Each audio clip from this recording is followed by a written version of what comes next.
How's it going, everybody? This is Pete here with Photo Sheets of Photography, and today I wanted to show you some new filters from Kani. Now, Kani is a new brand of filter, and what's good about them is they're made from German glass. So I was recently lucky enough to get my hands on the whole series here, which includes the mount to mount the filters onto your camera, various adapters that you can use depending on what size of lens you want to put them on, and then a various array of cool little filters, which I'm going to show you in just a second. Alright, so these kind of filters are your square drop-in type, meaning they're not the circular ones that you might be used to screwing onto the front of your lens. And then the advantage of that is if you want to shoot landscapes and seascapes like I like to shoot, then you can use neutral density graduated filters like this, where, as you might be able to see, it's darker at the top and it fades down to clear at the bottom, which darkens the sky and allows you to have a neutral foreground, or exposed for the foreground, and keep the sky under correct exposure as well. And if you had that in a circular filter, you're not able to move the dark line here where it gets darker up higher or lower in the frame. You're stuck with having the horizon right in the middle of the frame. So with these, you're able to move this filter up and down, as I'm about to show you in just a second. So in order to mount the filter holder itself onto the front of the lens, what you need to do is use one of these adapter rings. So today I'm using a lens that has a 77mm front filter mount. So I'm going to use the 77 to 82. Just screw that onto the front of my lens first, and then I take my filter holder, and then I carefully, with the camera on its back, put it on top of the lens and then rotate it until I feel it locking into position. It'll take just a few spins. Once the center has locked on, you're still able to rotate the front of the filter holder around so that later you can put those square filters in and have them in the portrait or landscape format, however you like.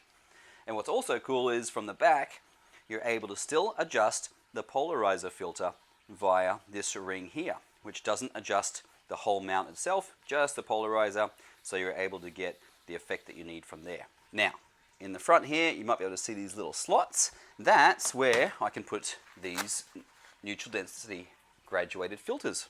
So I take my filter carefully like that, and I'm going to slide this one into the first slot, carefully pushing it on down. And now, depending on where I want to place the horizon in my frame, I can push or raise this filter to match the horizon with the darker area. So now if I want to make things even darker, I can stack up more filters in front of that. I have another one here. So right now on this one, I have my 0.9 soft grad, which means the graduation from the darker area at the top is very soft. So this would be great if you have maybe some trees or some mountains on the horizon and you want a very soft graduation from darker to a neutral balanced clear area at the bottom there. If you had a clear distinct horizon, you might want to use a filter more like this. That's your 0.9 hard grad. So the difference between the darker area at the top and the normal area at the bottom is much shorter and stronger. So that would be great if there's nothing on the horizon. If you want to, I can stack this up with the filter that's already on it at the moment to make the sky even darker. Just like so. Right, now another one I have here is a new one that I haven't used before, but I'm looking forward to playing with it. The reverse grad 0.9. So let's hold this up to the light so you can see the effect I have here.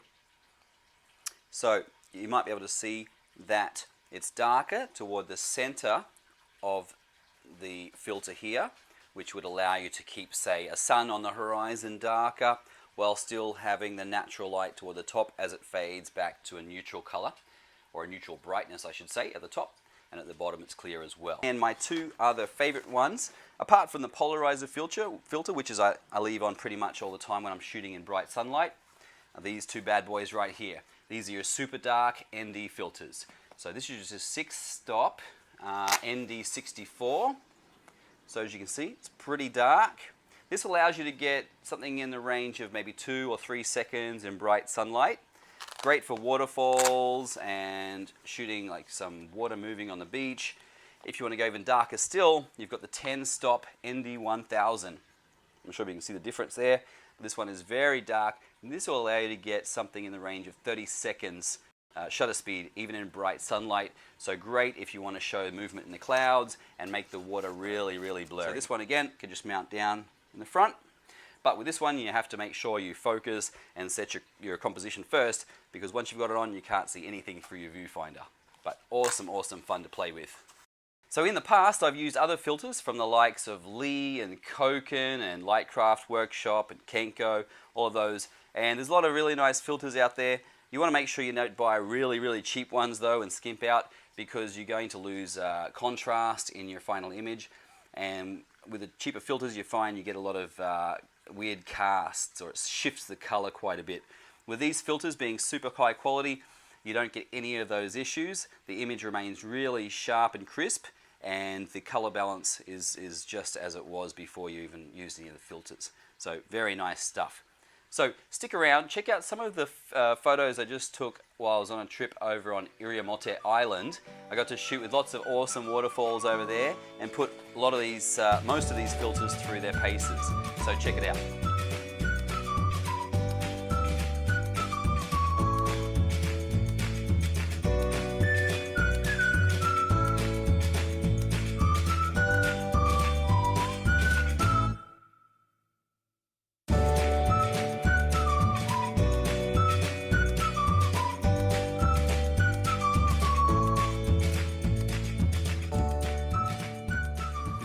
Beer in the shot? Is it at the moment? Yeah, it's still in it. Yeah, I'll take it off. How's it going, everybody? Hang on, hang on. Right on top of my lens. Yeah, now. That's okay. So,